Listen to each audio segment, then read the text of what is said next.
Mga chika-chika minutes muna tayo, mga kagis, mga kachika, mga minutes.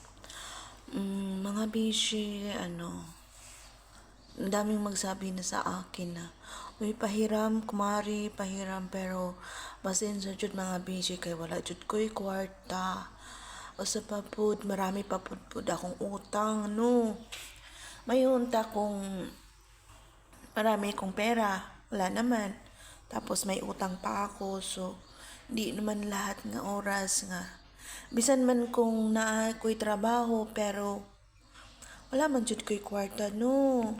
Daghan pa jud kong utang, so pag puhon, kapag malooy ng Ginoo, kung makabayad na kong utang, so kung naapod ko'y extra, mapahulam ta mo, pero kay wala man ko'y kwarta, yan na pa po ko'y utang, so di jud ko makapahulam ni mo mga bishi, kay pait pipod kayo, no.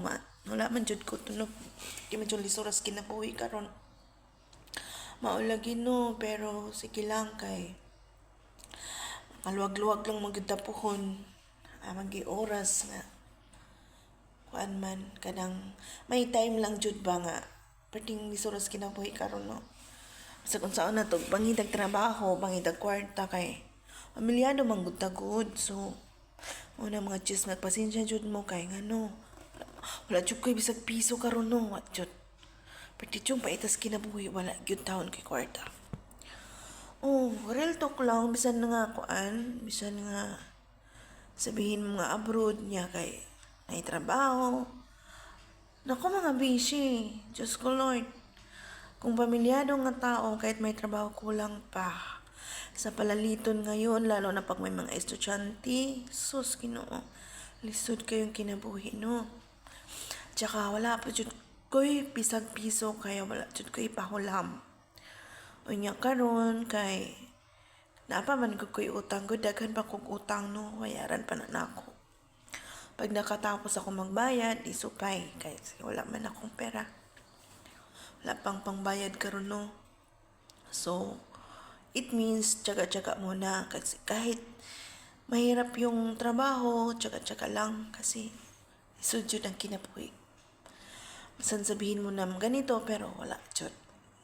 Muna real talk, storya ba kay? Mahirap man po kung magsabi na mayroon, pero wala naman.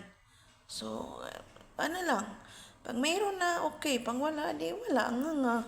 Ganun mga bishi, kaya panahon karon, Diyos ko, lisod jud sa totoo lang.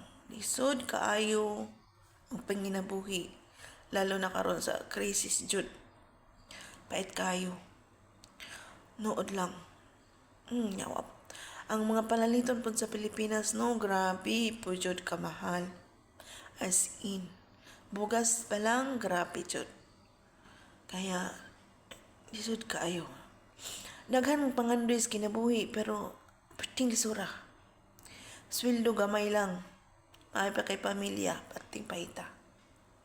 Manang antos lang. Pag okay na ang lahat, wala na yung problema. Magtambay na lang.